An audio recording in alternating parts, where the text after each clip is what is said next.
Greetings, my excellent friend. Welcome to Most Excellent Adventure. To heavy metal. History.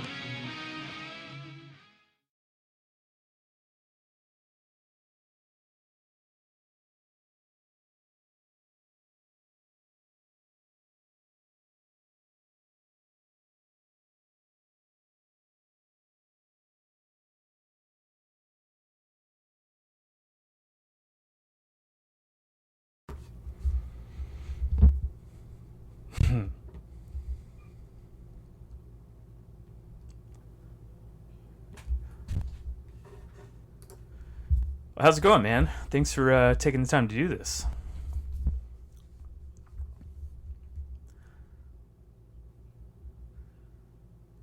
Cool.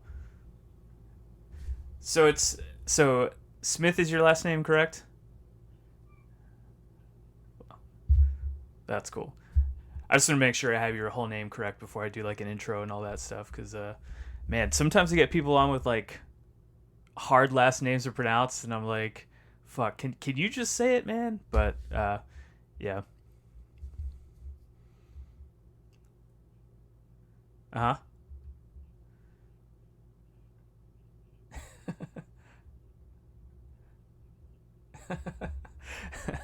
Man, yeah, and it's like one of those things too that like you're trying not to be discourteous about it, but it's like, well, I'd rather get it right than get it wrong.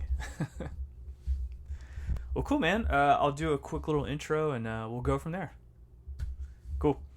All right, ladies and gentlemen of the Heavy Metal History Podcast, my guest for this week's episode is Tom Smith. Tom is the guitar player in the band Acacia Strain. Tom, welcome to the episode, buddy. Hello, thank you for having me. Yeah, man.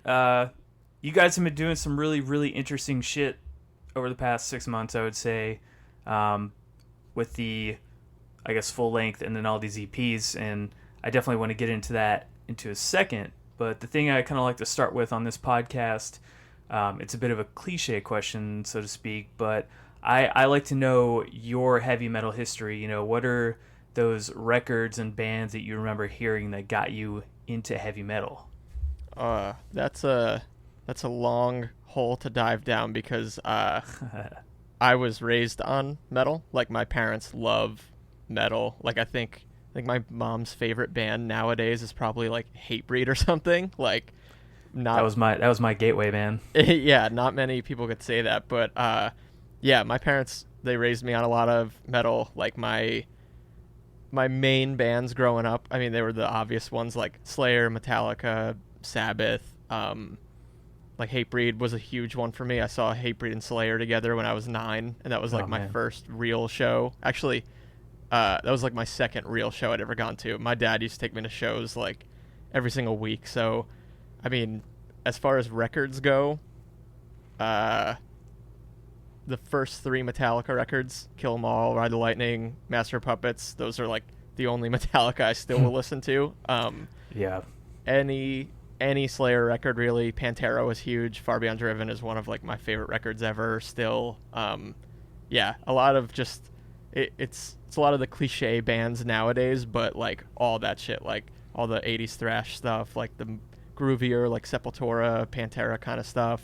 Yeah. But yeah, that was where I started, and then a lot of like the good 80s hair metal bands too. Not like bullshit like Winger, but like cool stuff like the first couple Motley Crue records or like sick Judas Priest records. So yeah. Man. Yeah, that's all my whole back end of music is definitely all that 80s stuff. I don't know if you can see, I'm wearing my vintage Motley Crue shirt right now. Very sick. Yeah, I think a lot of those guys get shit for basically just how they looked, because if you really listen to a lot of that music, man, those guitar players were just out of control. Like, they were so good. It's awesome. And it gets overlooked because they wanted to kind of toe the line of like being sort of feminine, and I don't know, I think it was a good idea. Like, all those guys like that decided to do that, it worked for them because those bands were fucking huge for that day. Yeah. It's crazy. Yeah. So you were pretty much, I mean, cultivated in it, man. Like, it's like in your blood, so to speak, to just kind of be into heavy metal from such a young age, and I don't think a lot of people really get that lucky. No, yeah, as much as I love music that is not metal nowadays, I'm like a lifer for sure. Like I always forget to say this, but whenever I used to always remember to answer that question with, when my mom was pregnant with me, her and my dad went to like Ozzy show, like saw Ozzy. I forget what tour it was. I think it was Ozzy and I don't even want to guess and be wrong, but yeah, they went to like an Ozzy show when she was like really pregnant. And I always think that that's just like super funny, and it's kind of like I had the riff thrown into me from the womb, literally. So was music always something that was a part of your household as well? Playing music. I mean, sorry, not listening. Yeah, playing music. No, neither of my parents play an instrument. My dad is now a guitar builder, but he had nothing to do with that until I was in high school. But it was just like my house always had music playing, and my parents like grew up going to shows and stuff. Like my dad had a pretty bad alcohol problem for a long time, and when I was like 4, I think he got completely sober. And there's a thing with like addiction where it's like you kind of trade one addiction for another, and after he had kicked the alcohol addiction, he was just literally going to shows like 4 times a week, like whether they were big shows, smaller shows. He was just always like come home from work, spend some time with the family, and then go catch the last set from a band or something. Like that was just his thing, and my mom was cool with it. I thought it was the coolest thing on the planet. So not necessarily playing music, but just music and live music was always a really big part of my life. So where did that spark come for you then to want to start playing music?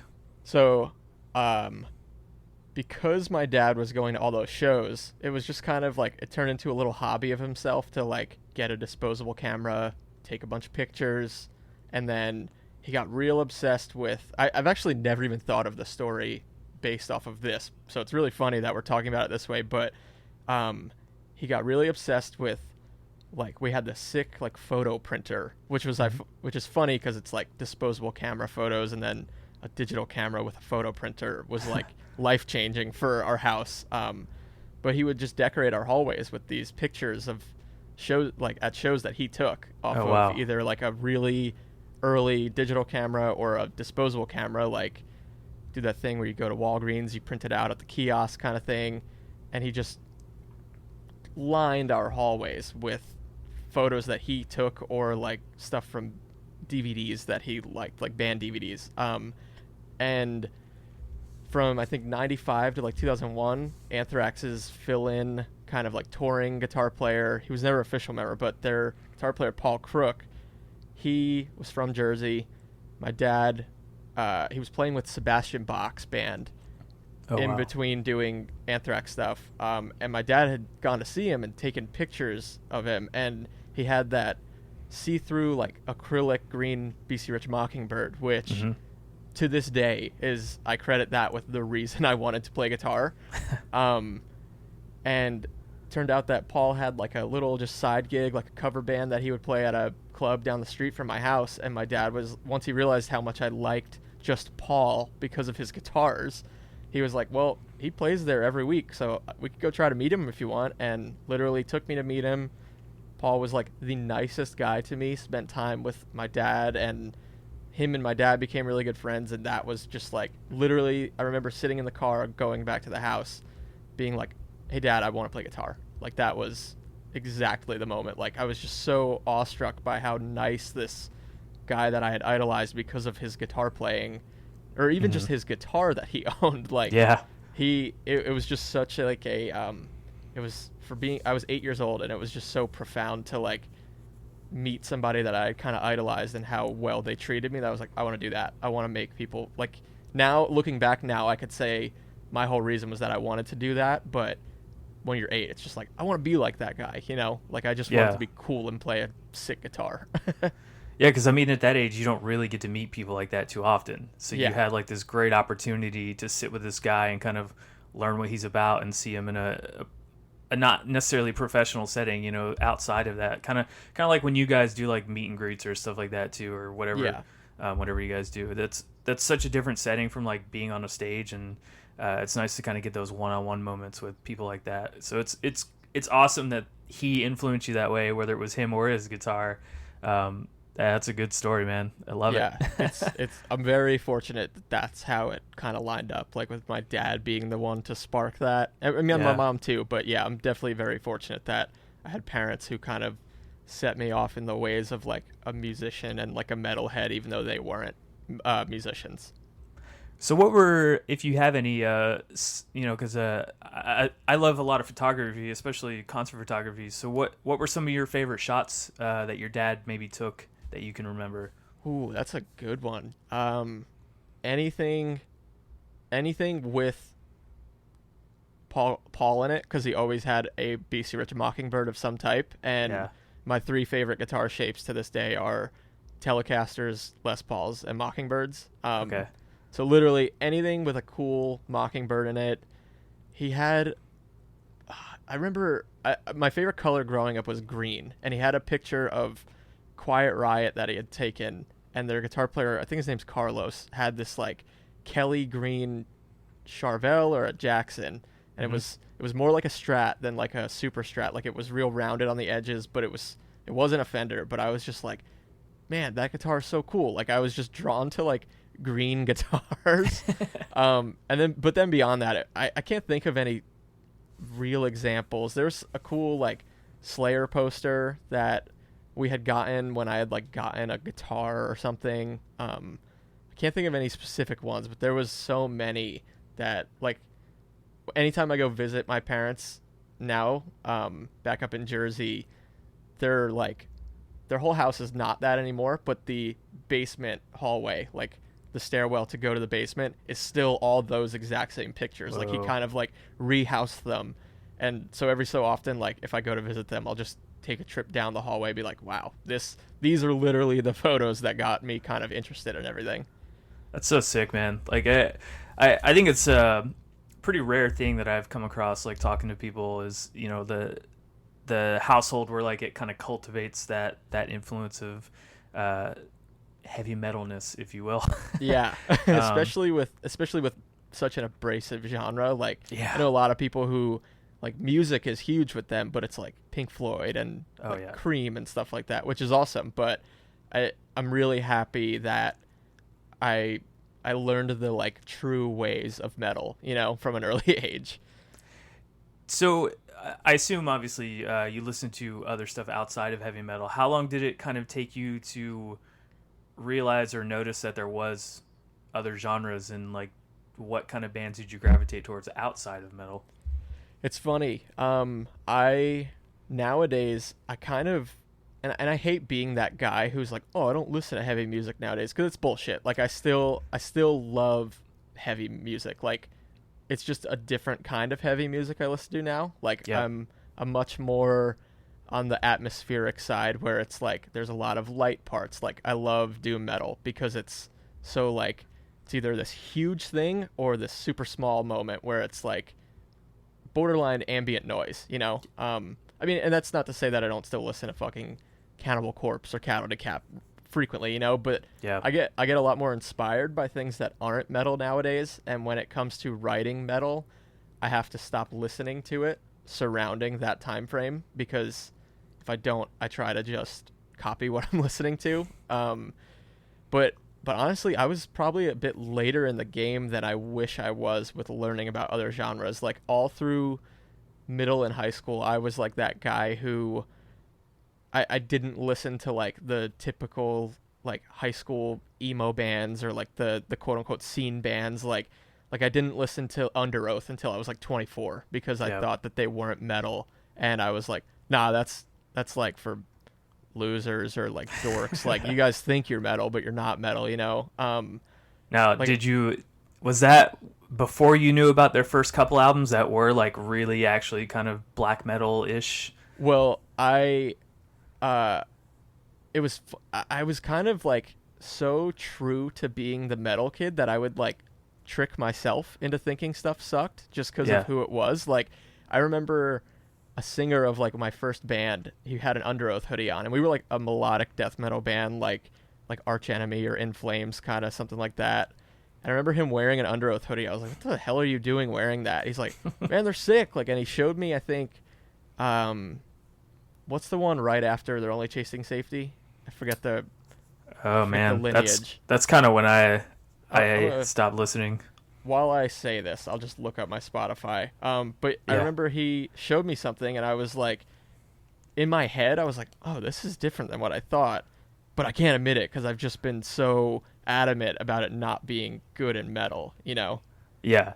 It was Define the Great Line. He showed me Define the Great Okay. Line, and I secretly really liked it, but I couldn't let people know about it. And I was like so insecure as like, I need to be this metal kid that I denied myself of so many sick bands until I was probably like I would dabble with things. Like I would have like a high school girlfriend who liked like Katy Perry, and that was like, okay, I like these pop songs. But it wasn't until honestly the last like 4 years that I really got out of the metal world and learned about other genres. So yeah, I was like 23 because I'm 27 now. So it's been the past like 4 or 5 years ish. Yeah, that's one of those things. I think everybody that kind of starts out with metal in those years, like the teenage years, I think we all go through that mindset. Yeah. I'm glad that it seems like most people kind of grow out of it, but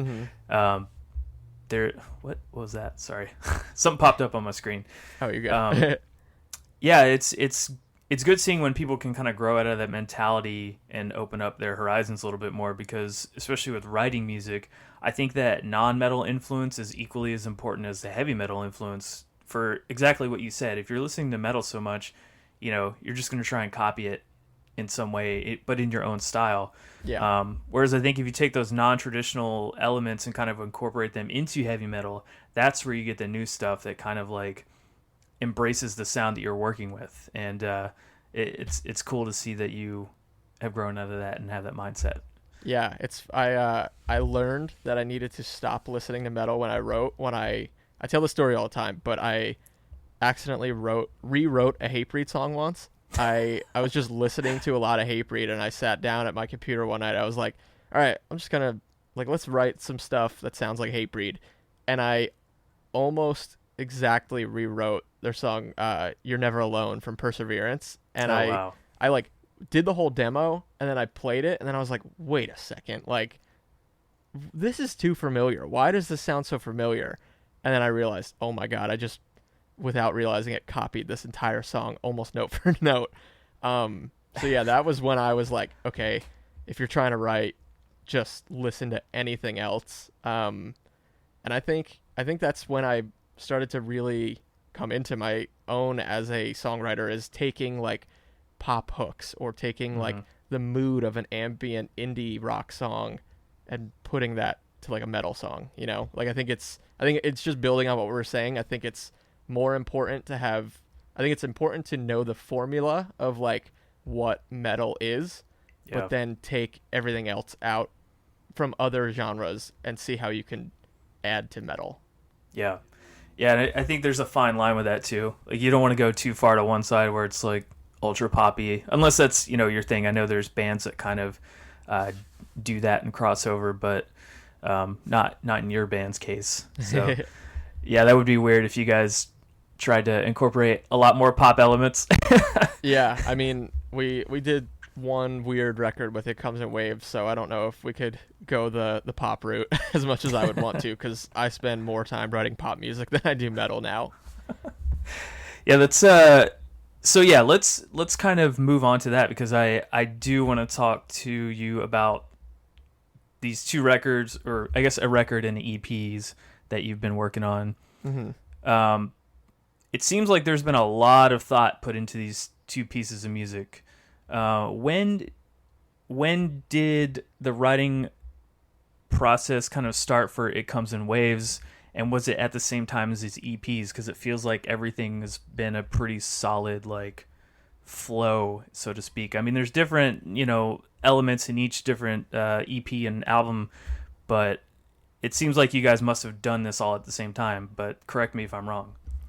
No, you're not wrong. As far as the writing goes, it's not fully as much of like we wrote It Comes in Waves at the same time as we wrote the new record.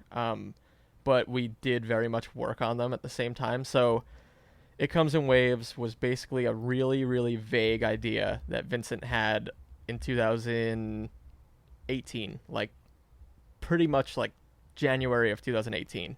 Or maybe even before that. I think it might have been on Warped Tour that he was like, "Hey, I want to do something weird. Like let's write a record that's not the Acacia Strain and let's just own it. Like let's back that we're going to do it." And I was like, "Okay, it was my first time that I was like in the band for writing, which was stressful enough trying to find the line of like, how do I make this sound like the Acacia Strain but have it not be an Acacia Strain record?" Because the whole time I was like, all right, I got to write a Acacia Strain record soon. But yeah, so basically it was a really vague idea that none of us could figure out for a long time, myself included. And I was writing a lot of stuff and sending it to the guys. I was sending it to Vincent first just because I wanted to understand his vision so that I could then like get myself going for that and then send it to the whole band. But I'd written a couple songs, sent it to him, and it was always kind of like you're almost there. Like, this is cool, but it's still not what I'm looking for. And I got really frustrated one day where I was like, I don't know what the fuck he wants. He doesn't know how to voice it to me, so I'm just going to write whatever I want to write. And if it works, great. And if not, I'll just put it out as my own music. Like, I'll literally just, like, make a SoundCloud, put it out. So then I just started writing Tom Smith music. And it was that very first song that I was like, I'm just going to write a Tom Smith song, sent it to him, and he said, this is exactly what I want. And I went, that's fucking awesome, because that's exactly what I want to write. So for me, it was really easy on that sense where I was literally just writing the songs that I wanted to hear, like trying to fit I kind of boxed myself into like 3 different bands that I was trying to emulate, like keep it Acacia Strain, take the mood and vibe of Neurosis and how much like texture and like a landscape or a soundscape that they're creating with every song that they do. Yeah, and absolutely. then somehow figure out a way to put suffocation into it. Like I was like, we love death metal, we have death metal elements, let's go death metal with it though. So I was like, all right, Acacia Strain, Neurosis, suffocation, how can I turn that into one thing? And then it was just that was my focus. But then, I mean, it took a year and a half from the time that we started writing it to the time that we were recording it. And we had done all the recording ourselves. Griffin, our bass player, owns a studio, and I used to work for Will Putney, and that's how I got in this band, is that I was recording Acacia Strain records. So like, we have the means, so we were like, this is a weird one. Like, I'm always about having a producer, but for It Comes in Waves, we were like, this is our art project. Let's just do us. Let's have it, like, if we are satisfied, that's all we want from this. We don't care about anyone else's opinion on this. We just want to feel good about us doing this. So Griffin had done, we all wrote on it. Griffin had done the majority of the arrangement, and then we, like, literally just him sitting in the van with a MacBook and taking all of our demos and being like, does this fit together? Does this fit together? How do we do this? And he basically laid it out. We went back in and tweaked things and made it kind of like quote unquote perfect to ourselves. And then on the Knocked Loose tour, we just recorded the whole thing. Like, we met up for a week before the tour to rehearse and to record drums. And then every day off we had, I was in school also, so I would do my homework on the day off from like whenever I woke up until whenever I was done. And then the rest of the day at the Airbnb, it was just track guitars all day. So that was It Comes in Waves. And because It Comes in Waves kind of got delayed and it took longer, we were like, okay, well, now we're getting up to the time where we have to write a normal record and put that out too, because we knew the whole time that It Comes in Waves was going to be through Closed Casket and not through Rise. But we still had an obligation to Rise, and just it was the time for like another normal quote unquote record. So it was like, the second we finished It Comes in Waves recording, it was, okay, you have to write a whole new record. And it was a nightmare mentally for all of us. But I think the new record that's still trickling out really came together at the studio when we were all together with our producer, Randy LaBeouf, who I had worked with at Graphic Nature for 4 years, and he's one of my best friends. And it was just like he was on the same page as us. We knew what we needed to do. Let's make a record, and have it also kind of be the opposite of It Comes in Waves. Like that was at least my. I know I'm fully rambling because I can. No, this is perfect. While I'm recording my audio, I can see that you haven't said anything, but that's a sign of a good podcast when I can just listen and get the whole story, because that's what I want. That's what I go for. Okay, word. I'm sorry. I just feel like I talk a lot. You're good, man. But yeah, so basically, I knew from at least what I wanted to bring to the table in the new record, I knew that It Comes in Waves was gonna be weird. It was gonna be fucked up. A lot of people probably weren't gonna understand it, and honestly, I feared that it was gonna be hated. Like, I loved it, but I was like, I don't know what our fans are gonna react to this. I think they're gonna be honestly like almost startled at how different it is. And because of that, I was kind of like, all right, how can I, as a fan of the band first and then a member of the band, how can I answer that? Like, if I was just a listener, what would I want to hear as the follow-up after It Comes in Waves? So for me, that was, okay, they went artsy. Let's just go hard-hitting. Let's go simple. Let's just make this a cohesive thing that kind of pulls some of the older bands' sounds and influences back into the band. Kind of giving, like, here's our weird point, here's classic point, you know? So I think the new record came out as awesome as it did and is being so well received is because we were able to take all the weird stuff beforehand and put that into It Comes in Waves, and then for the new one be like, all right, here's a couple weird things, but we're just going to hit you with these, like, an upgraded standard for the Acacia Strain, if that makes any sense. Like, I don't want to downplay the fact that I think the upcoming record is the strongest, like, typical Acacia Strain record, because I think it's the best one. I think it's just the band is at such a good place right now, and we all work so well together that I think it became the strongest one just by default. But it was a very big thing that we knew that we wanted to take the old and bring it into the new, in a sense, for me at least.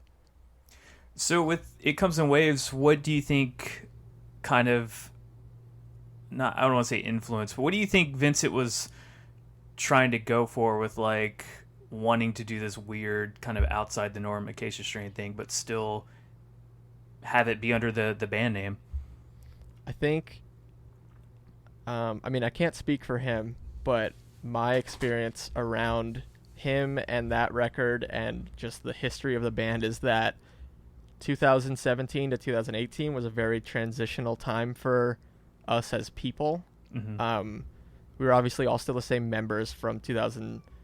I started playing with the band in 2016, but we all went through different personal experiences, whether it be like physical things, whether it be relationship things, whether it be just our mental health. And I see the It Comes in Waves record as kind of like the answer to us changing as people.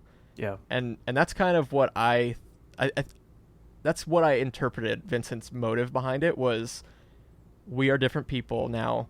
We have different interests. We are not the same five guys that the band started as, but this is who we are right now. And we're going to give you us as people, not just as the Acacia Strain. Like, to me, It Comes in Waves is the least sounding Acacia Strain record, but it's the most Acacia Strain because it's a Tom record, it's a Griffin record, it's a Devin record, it's a Vincent record, it's a Kevin record. Like, it's more of us as people than it is as us as a collective, if that makes any sense at all. Yeah. So what was the, I guess, decision behind giving each track name just one word that makes up the whole, I guess, statement of the record? That's definitely Vincent's realm, but it's I think it's more to tie it together as the fact that it is supposed to be looked at as one song. So when you put all the song titles together, it makes one true name with it. But everything lyrical, everything song title wise, that's fully Vincent's realm. I was just kind of trying to help his vision come to life with music, you know? So is that how you guys conceived it in the first place, was to make it one long track and then you broke it up, or was it already broken up into the tracks? So we knew that we wanted to have one long piece of music. We just didn't know what that would look like in the end. It was kind of one of those things where we didn't want to purposely write a 30-minute long song because we didn't want to force anything. We just knew that we wanted to have this one big piece of music that had no stops. So we kind of took chunks of different songs and figured out how they work together.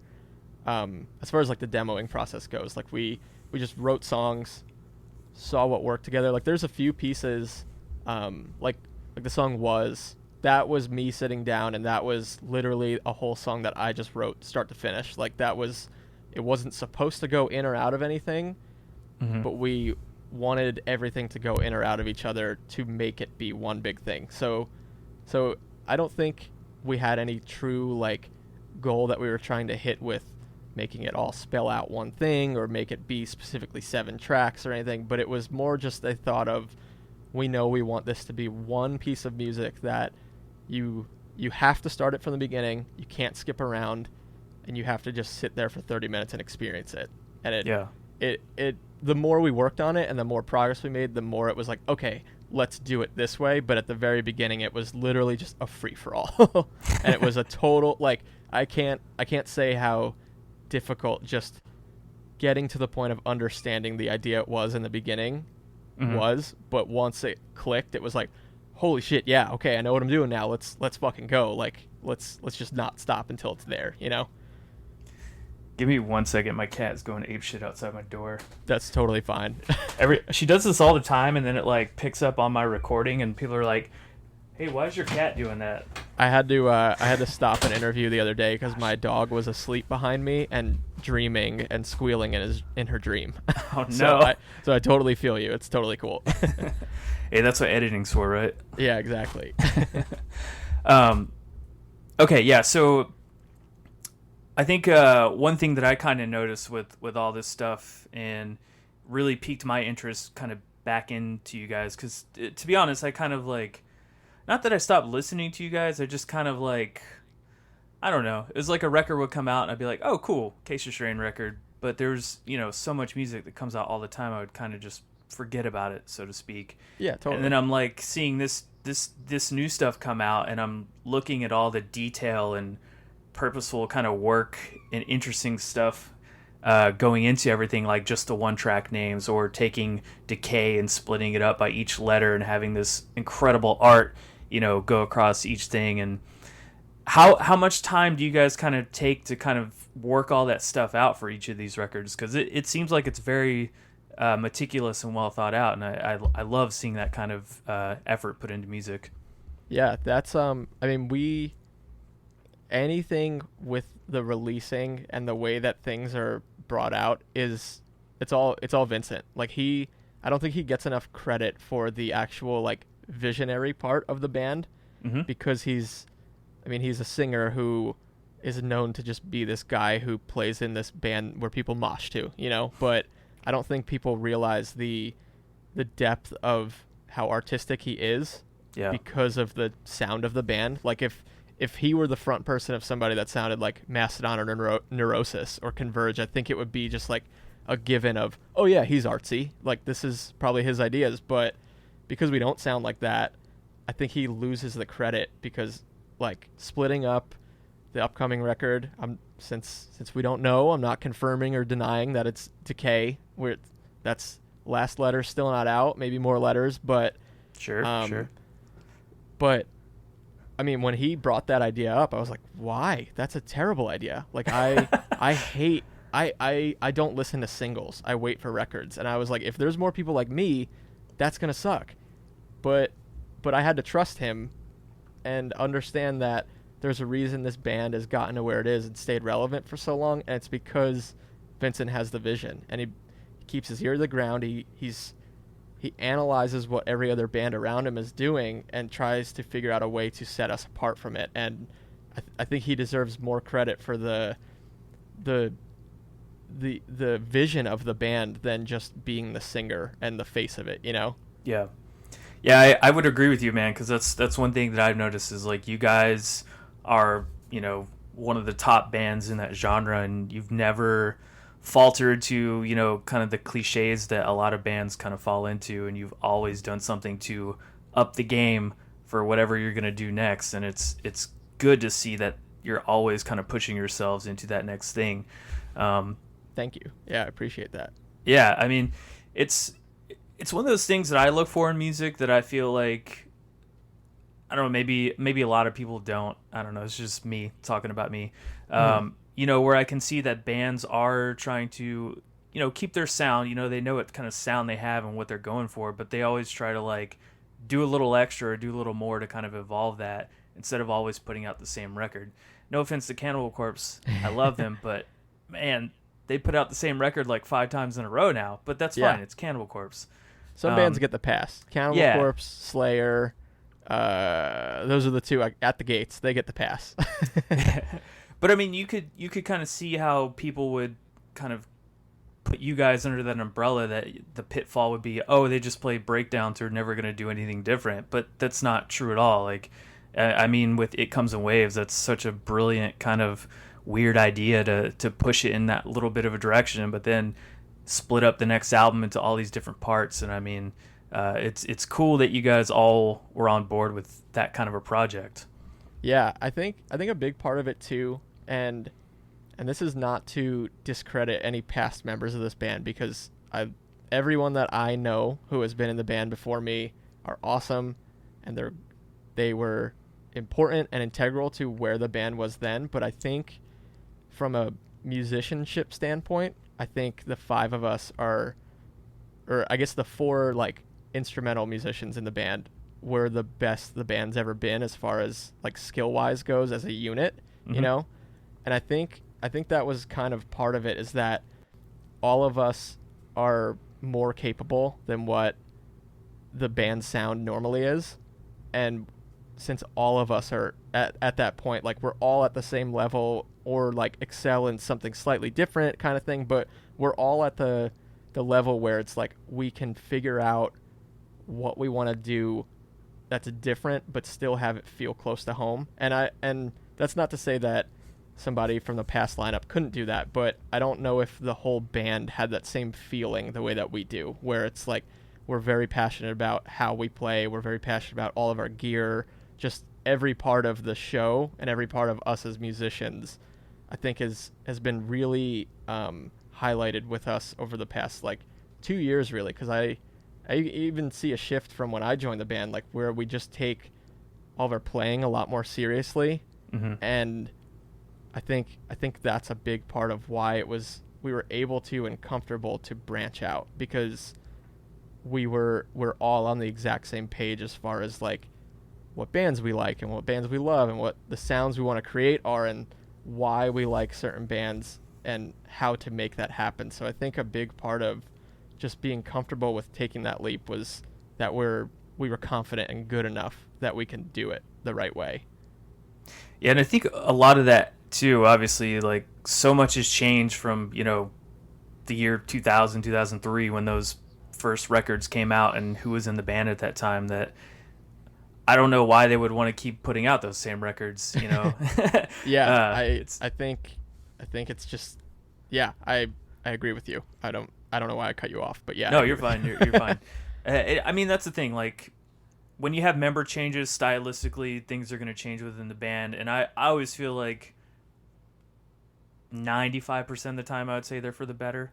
You have cases every so often where it's like, this, it doesn't work, but I can't think of anything off the top of my head. But yeah, I mean, it's interesting seeing how the core unit that you guys have now has really kind of changed things in terms of how you all like write and do stuff and the music that you're making now. What I am curious about actually is you mentioned a little bit earlier about writing all this stuff on tour. How do you guys kind of deal with writing stuff? Are you guys like just kind of tracking stuff on your own and then sending it to each other digitally? Like, how do you kind of work those pieces together with everybody? Yeah, when it comes to writing, since we all live in different states, it's just kind of like we write on our own and then send it to. We have like a shared like folder online, like a Dropbox or like a Google Drive. Excuse me, and we just kind of share demos and then in our group chat just give feedback and discuss it that way. But yeah, we're all on our own pretty much, and then when it comes time to it's like we're working separately but then putting it all together and then tweaking it together. Okay. Yeah.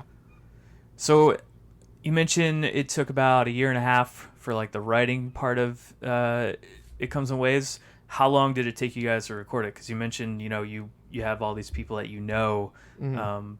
Was it rather quick? Like, did you do everything separately and then put the pieces together, or were you guys all in the same room kind of deal?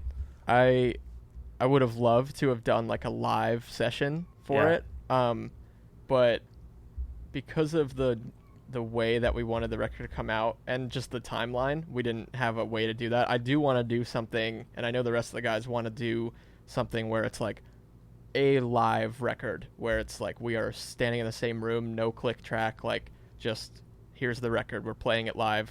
We might fuck up, but there it is. But the actual time to record It Comes in Waves was really quick, and even though I say it took us a year and a half to write it, that's like just the timeline. It's not like we had a year and a half worth of hours sitting down writing riffs, It was just like, here's the idea, and by the time we, between tours and everything, got around to finishing it, it was a year and a half. But I mean, we did drums in I think 2 days right before that Knocked Loose tour, like I said.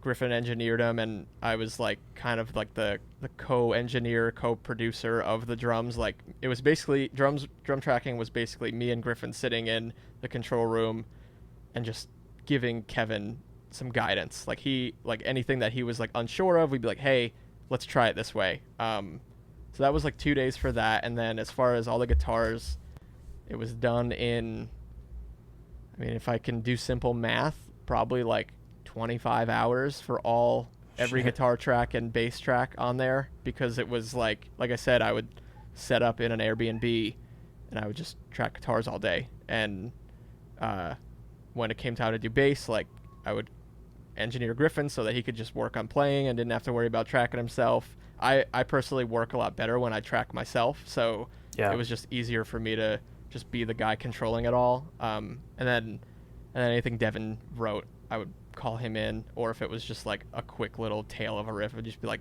all right, what is it? Like, let's do that. And then vocals, I think Vincent did in like 4 days. He went to Mike Mulholland. He used to play guitar in Amur. They're just buddies. They live in upstate New York near each other, and he just went over to his house and did it. And then once we had everything, we just sent it off to another one of my good friends, Steve Side, who works out of Graphic Nature, to mix and master it. So, but the actual recording, even though it was done in chunks, it was a matter of, honestly, like 40 hours in total, maybe. It was nice. We did it fast because I think we were just really prepared for it. And when you know how to track yourself, you just know the quickest way to do it, So do you have like your own little setup at your house or wherever you're at that goes with you, so you can like just record on the fly like that? Yeah. It's just like nice. My MacBook Pro and then a Apogee Duet, and then I have a really sick DI box called the MW1 and a Kemper. Like Griffin has a Kemper, but he doesn't use one live, so we just had his Kemper with us to track with, just as like a reference, and then it got reamped for the actual record mix and everything. But yeah, it was literally just a MacBook, a 2-channel interface, Kemper, and a DI box. It's crazy, the wonders of technology, man. I love hearing that, like, it's so accessible for a lot of people to just sit down and write and record all this stuff in a one go. Because everybody's on a budget these days, and you can't imagine being in the 80s in the heyday, getting like hundreds of thousands of dollars and weeks to record. I think it took Def Leppard like 3 years straight to record a whole record, and it's like, how, what, why? And just different time, different technology, and different budgets, which is the main Yeah. thing. But yeah, I mean, I love this little setup. I've used it for years. Like I have it just because I was taking work home from the studio when I was working there, and then it ended up working out where it's like the best little mobile setup. Nice. So do you have a favorite guitar of yours that you like using, whether it be live or for recording? Like, what do you prefer? I've got that's so hard to say. I'm like looking at some of them right now. I mean, all the guitars that I use for the Acacia Strain, they're built by my father. He's a luthier, like I said before. Anybody listening, if they want to check him out, it's at TW Smith on Instagram. But Okay. yeah, that's what I've been playing since the day I joined the Acacia Strain, and it's what I will always play live. They're even beyond the fact that they're built by my dad, they're just fucking sick. Like they're just monsters. Like I've literally never had to make an adjustment to them on tour, unless it's like I did something stupid, like I break a volume knob off of every guitar every single tour I do. Or like, okay, that's a lie. There was one time I had to adjust a neck, and it's because we went from like below freezing to 80 degrees the next day, just Jesus. based on where we drove. But that's extreme, you know. And Yeah. to have to adjust one neck over the course of 4 years of touring, solid, you know. But yeah, his stuff is what I play live, and I mean, almost every guitar that I owned is built by him. That's cool. I have a BC Rich Mockingbird that was actually gifted to me by Paul from Anthrax, the dude that I was talking about before, and then a custom shop Les Paul Standard, and then just a Fender acoustic that I just got like 3 weeks ago. But it's pretty Nice. much all my dad's stuff, and they feel like home, and they do exactly what I need out of them. Yeah, it's such a nice feeling when you get a guitar that, like, when you pick it up and feel it and play it, you're like, yep, that's the one. It fits. Yeah. I've only had like 2 guitars like that in my life, and then the rest are like, I don't know, this thing's okay, but you know, when I can get a better one or a different one, it's always like, fuck yeah, that's it. Yeah, there's something about the Telly body style has always been maybe not always, but in the past 10 years, Tellys have been just visually my favorite thing. And when I got the Acacia Strain gig, because I'd been playing bass for a couple bands for a little bit. Like I was a fill-in bass player for Fit for an Autopsy and a fill-in bass player for Structures. So when it came time to go back to guitar for gigs, I had a couple Tellys, but I also had mostly like super Strat shapes. And I was like, no, I gotta go with the Telly. Like that's my shit. And nobody's ever played a Telly in the Acacia Strain, so I'm committing to the Telly, and I've never played another guitar like body style with the band, and I don't think I ever will. Hey, I don't blame you, man. If it's what you want to go for looks wise, who gives a fuck like what people are gonna say about the guitar body? It's what it sounds like. And I figured out the exact wood combo that works for me too, so I have the same. It's basically the same guitar 4 times on tour with me, almost always. There's like a weird one-off that I have that's different woods, but it's mostly like the exact same guitar, just 4 different times. So I guess kind of one of the final things I want to get your opinion on, I guess, is, you know, or not even opinion, how has all of this virus stuff impacted you guys as far as, you know, release schedules and tours? Where does that kind of put you in the pantheon of things? Probably the coolest tour that the band will ever do was canceled. And not because we were like supporting some huge band, but it was a really cool idea that we had for a headliner, and I'm really, really upset that it's canceled.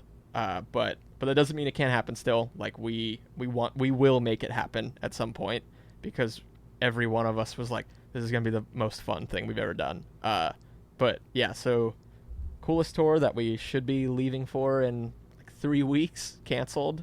The tour that we were on before with Rotting Out, canceled halfway through. Yeah, you guys were like right in the middle of it, like just having to just go home. Yeah, we literally had just gotten to the West Coast, like California, and it was like, great. So that was a fucking nightmare. We played a show as a 4-piece because Devin lives in California, and it was like you're not going to go all the way back to the East Coast just to come back to California. So yeah, that was a nightmare. I mean, but honestly, I don't think it's had as much of an impact on us as we may feel sometimes, or I don't know. I think there's a lot of misconceptions going around the industry that every band lost out on like hundreds of thousands of dollars worth of revenue. And while that's true, a lot of that doesn't go to the people in the band themselves, you know? Like it's a lot of shit. Like, yeah, merch companies are losing some money, venues are losing some money, but almost all of them are going to get that back, you know, like once shows come back. And I think that's why we're pretty okay. Like I just don't like hearing the sob story of like, woe is me, my band lost X amount of money, because it's every fucking band that's lost it, you know? So it sucks. Trust me, it sucks. And it sucks to not know when the next time we'll be on tour, but the whole world's going through it, you know? So while it sucks and it has affected us, we're all doing our thing, you know? Like I've finally have my podcast ripping. I've written so many songs over the past 3 months that it's just like, I'm going to make the best out of it, you know? And maybe it'll turn out that this is the time that we all needed. And I mean, even beyond the Corona stuff, with all the protesting and the divide of the country, it's like, maybe this is the time that this country needs to get things figured the fuck out, you know? And like, whether it's a personal level of like, I've taken a lot of time during this quarantine to like soul search and invest in my own well-being, that maybe the whole world can finally go, oh, hey, something's fucked up. Let's fix it, because people are dying, whether it's from sickness or from racism. You know, like, let's fix the fucking issues because they're real issues. And yeah, I mean, that's a total rant and a full-blown tangent away from what you're asking. But it goes into everything that I was, you know, curious about what's going on with you guys, and it's still going on. You can't kind of really discount it, because, I mean, yeah, I think you're right, man. I think you make a good point that maybe this is the time and the thing we needed, as horrible as it is right now. Like, everything is, it seems like a mountain of fire, but it's been held back for so long that we're at that tipping point again. And I hope it tips in the right direction and things don't get worse. Yeah, but I saw a post literally today that was about people trying to like cancel 2020. It's like, no, let's actually learn from this, you know? Like, let's try to genuinely diminish racism. Let's try to take people's lives into consideration by just wearing a fucking mask and washing your hands. Like, let's care about people, you know? That's my takeaway from the nightmare that 2020 is. But I'm a firm believer that change doesn't come from comfort, that you've got to get uncomfortable. So whether it's through, I mean, my realm of music in the touring industry, maybe this quarantine is good for people to maybe realize something. Maybe people start going to more shows because they realize how much they missed it, you know? Like, you can, I know I'm ranting and rambling, but you can learn from so much if you're just open to what could positively come out of it, you know? Like, there's just so much of that, and I'm hoping that just all of this time frame gives people a minute to be like, oh, what do I truly stand by and what do I believe in? You know, whether it's because their profession is screwed because of a virus, or because they're going out protesting and standing up for people who aren't getting their voices out, you know? I think 2020, as horrible as it feels, is a really good thing, and I think good things will come out of it eventually. And I think that's something we are kind of seeing now too, is you are seeing people kind of show their true colors, whether they're good or bad.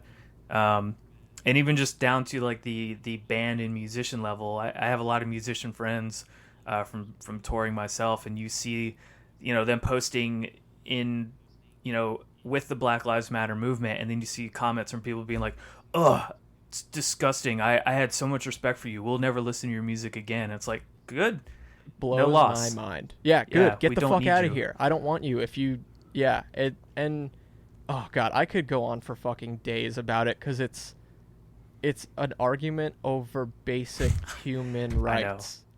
Be like, oh my god, like, oh, okay, let's I'm going to stop my answer right there. We can fully keep talking Sure. about whatever, but I just, yeah, I hope at my core that people take 2020 to learn about themselves and learn about what's wrong in the world, and at the very least speak out for people who need it, whether it's some, like, I mean, you can take it from the race perspective or the pandemic perspective. Just fucking care about other people. And I think people who are open to learning will learn a lot about themselves and the people around themselves in this time, if that makes any sense. And if that, I'm sorry if that's fully off the wall from your question, but it's something that I feel like should be said from everybody in music and just everybody. Yeah, in no, general. I mean, I kind of like asking and talking about stuff that are, once we kind of get through the music talk, I like to ask them some kind of off the wall shit, but I think it's important. I've been kind of asking every musician lately, like, what's their take on it? And if they don't want to get into it, we don't talk about it, because I know there's a lot of guys that are just like, I'm staying away from it.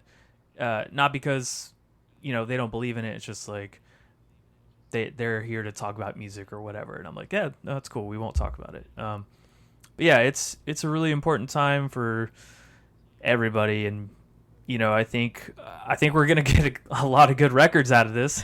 That's probably the upside. I absolutely agree with that. That is definitely one of the positives. But yeah, it'll be interesting. I hope everybody listening, you're out there kind of taking what he said to heart. So do that. Care for your fellow man. Yeah, care about people. Black Lives Matter. Wear a fucking mask and wash your hands. Seriously.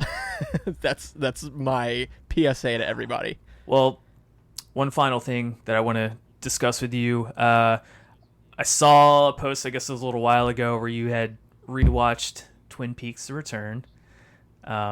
Yes, I could talk about this for another day and a half. That's cool. Straight. That's why I brought it up. I kind of had the similar experience you did, where when I first watched it, I was like, man, what the fuck is this? This is not Twin Peaks. This is like a weird David Lynch vanity project. But on rewatch, things clicked a little bit more as to how it worked and how it fit in. And for the time that it came out, too, it's like, man, what a fucking brilliant man. Yeah, this is going to sound so corny, but that reboot series and David Lynch in general has changed so much about the way I view every piece of art. Interesting. And it's so funny because I hated The Return. I was so upset when it right there aired, with you, man. And I was so bummed out. I had gotten like Twin Peaks guitar picks made for Warped Tour because I was like, fuck yeah, one of my favorite shows ever is back. Like, it's got to be good. Anytime something takes almost 30 years to make as a reboot, it's almost always fucking sick. So this has to be good. And I was so upset with it. And then a couple of my friends were like, if you get through it, it'll click somewhere through it. I can't explain where because it clicks differently for everybody, but it'll click. And I tried like 4 more times and I just couldn't do it. And then finally at the end of our touring cycle this last year, I was like, I'm gonna do it. My dad, my best friend, and Vincent all pushed through it, and they were like, it's amazing. And those are 3 people whose opinions I value. So I was like, I'm missing something. I gotta try it. Changed how I view film, changed how I view music, changed how I view art as a whole.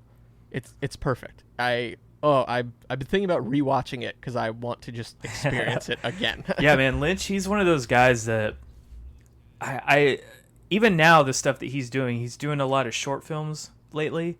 What was the one on Netflix now? Yeah, what did Jack do or something with the monkey?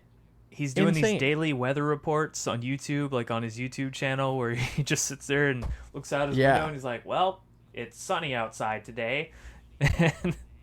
Which is like that itself, maybe he's really just fooling all of us into looking too deeply into things, but that's so fucking funny in itself to promote something and to use your name as this weird avant-garde guy to then just have your weather report be like, hey, it's sunny, and just be that weird guy. Like, that's, oh god, he's a genius. It's crazy to think too that before The Return, he was basically done. He didn't want to direct. He didn't want to write anymore because of what happened with Inland Empire, and like, I think The Return kind of reinvigorated him, and it's going to be interesting to see if we get another feature out of him or TV show. I just want something else. Did you hear the story about Laura Dern and Naomi Watts going to his house and trying to make him get back into it? Oh, was this after the Return or to make The Return? It was right before The Return. Okay. Naomi Watts and Laura Dern like literally just took a trip and showed up at his house and were like, "You need to do something again. Like, the world needs you." And he was like, "No problem. I'm halfway done with the script for The Return." And they were like, "Okay." Like, it was, yeah. And I just think that's so cool that like people that he worked with and they stood by him so hard that they were like, "No, you need to be doing more." Yeah, I agree. Yeah, I think one of the only things I kind of remember reading about was a lot of the script got changed because David Bowie passing away. He was obviously like all the Philip Jeffries stuff, but that was supposed to be David Bowie. But I think the little workaround that they did that would have was been sick. Oh, that tea kettle. Yeah, it was good. Dude, good. yeah. Oh my God. There's a whole podcast for The Return. So I listened to it. Okay, yeah, I listened to it the whole way, and if I rewatch it, I'm going to re-listen to the podcast too, because there's so many things. I could talk about that show for a year straight and wouldn't have a clue what's actually happening. No, man, there's still things where I'm just like, what is this supposed to mean? Am I supposed to know what it means? And I'll just take it at face value. Fuck it. Exactly, and that's one of the huge things that I took from it is you can't figure everything out, so just accept it for what it is. And I love that you just said that, because that's exactly what David Lynch taught me as in the realm of art. Like, just experience it, figure it out later, experience it now, and just let it be. And I think you could say that for anything in life. Like, you miss out on a lot because you're in your head for something. Just experience it now and then think about it. Yeah. You know? No, I think that's such a great point. And I mean, maybe that's why on first viewing I didn't like it, because I wasn't really experiencing it. I was just kind of expecting it to be one thing and building it up in my head, and it was something else. 100%. Yeah, exactly. Well, Tom, any more of your time, man? It's been fucking awesome having you on. Before we go, I guess let people know what you're up to. You said you have a podcast. You can plug that. What's the release for the EP or record, or however that's going to go about? How can people find everything? Everything Acacia Strain related, the normal like music outlets like Apple Music, Spotify. I don't know if iTunes is technically even still a thing. I think it is Apple Music now. Yeah, I think you're right. But whatever. The main music things, our music will always be there. Not going to say how many more letters are coming, but there is more. Not going to say when, but there will be some more tunes. And then for me personally, it's my Twitter is at tsmith_WAV. My Instagram is at tsmith678. My podcast is called Riff Filled Land, and it's all about songwriting and kind of the more mental side of songwriting. A lot of what we talked about of like what got you to be ready to do that, and just like what did you discover in yourself. I'm big into like mental health and just like coming from a place of like vision and gratitude, so it's a lot of that, like kind of get on the more hippie side of things with songwriting. That's cool though. Yeah, but that's on Spotify, Apple Podcasts. There's an Instagram that I kind of just made that it's really hard to promote a podcast, I'm learning. Like, it's, dude, I know. It's Trust not me. like, I'm sure you get it. It's been not doing this like for 3 years. I still don't get it. Like, I see new metal podcasts pop up all the time, and then they have like way more listens and fans than I do, and I'm like, what the fuck am I doing wrong? I don't get it. Yeah. Not that that's a bad thing. Like, I'm definitely stoked for them. It's cool that they got it, but it's fucking hard. And at the same time, I am not going to be promoting, here's my podcast, when there's actual things going on the planet that I'd rather talk about. So yeah, but that's my thing. I'm just doing my thing, enjoying quarantine, and hoping that people are open to people being actually equal and trying to do my part in supporting the Black community and just everything going on in life, Yeah. Awesome, man. Well, dude, thank you so much for doing this. This was fucking fun. I really appreciate it. Yeah, thank you, man. This was great. Yeah. All right, I'm gonna stop. Yeah. Do you ever do a fake goodbye and somebody ends the call? Because that happened to me recently. I was like, oh, okay. Be excellent to each other. And party on, dudes!